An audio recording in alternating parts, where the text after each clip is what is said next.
In previous lessons, we have imported few images to our project, but those images were JPEG images.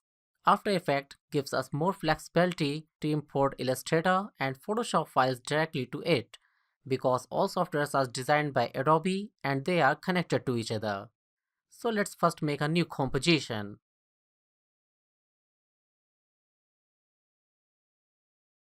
Now we are going to import an Illustrator file. Right-click in Project panel and choose Import File. Here I have an Illustrator file, just select it. Now in the bottom, we have a drop-down menu in which we have three options: Footage, Composition with Written Layer Size, and Composition. Let's import it as Footage.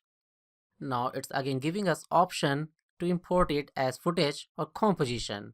So leave it to Footage. We have also option for layers. We can import it with merged layers, or we have also option to import a specific layer. All layers made in Illustrator will be listed here, and we can select any of them and it will import only that layer. Let's import it with merged layers. This is our file. You can see it's putting Illustrator logo in front of it, so we can recognize it easily. Let's drag it to our composition. So it's importing file with all layers in arranged way, but we cannot work on individual layers, which is extremely required in character animation or in illustrations which have a bunch of layers to animate in some cases. So let's delete it and again import this file. But this time I am going to import it as composition with written layer sizes. Look what happened. It has imported file as a composition. You see that? And it has also made a folder in which it has retained all illustrated layers.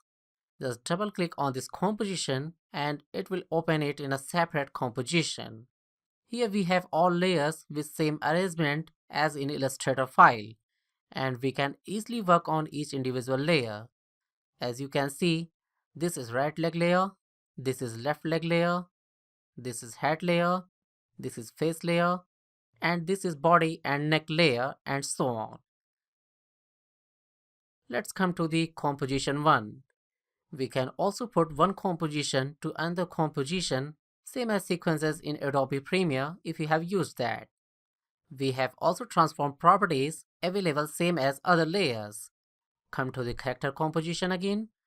Let's select the hat layer.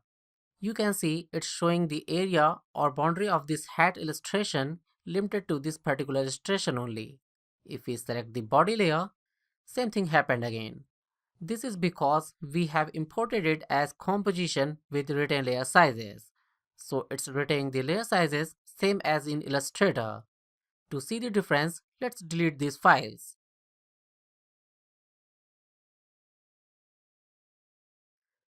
Now let's import it again, but only as composition. Same thing happened again. It's importing it as composition and making a folder with all layers in it. Let's go to the character composition, and like previous settings, it's putting all illustrations on individual layers. But if we select head layer, we can see that its boundary is not limited to the illustration only. It is expanded to the whole composition. If we select other layers, same result. And that is we don't want, because if we want to select any other layer just by clicking on it on this screen, it will always select the topmost layer. And it will be extremely difficult to work if we have a bunch of layers. So I prefer to import files as composition with written layer sizes. Now let's import a Photoshop file. Here we have a Photoshop file, just select it. Now import it as composition with written layer sizes. Now it's asking whether we want to import it as editable layer styles or layer styles should be merged with the footage. I want to edit layer styles in After Effects, so just OK it. Like Illustrator file, it's making a composition and a folder with all layers. Let's drag it to the main composition. It's very small in size, so let me zoom a bit. Open this composition. Now you can see that it's retaining not only layers and their properties, but also the guidelines which we have made in Photoshop. We can also edit these guidelines. Let me put them out of the screen so we can see it clearly. Okay, here layer styles are applied. Just select this layer and expand it. Here we have layer style properties. Expand it, and here it will list all layer styles applied to this particular layer, like this drop shadow style. And you can change these settings here without going to Photoshop.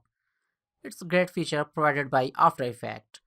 In next lesson, we will learn about some footage options.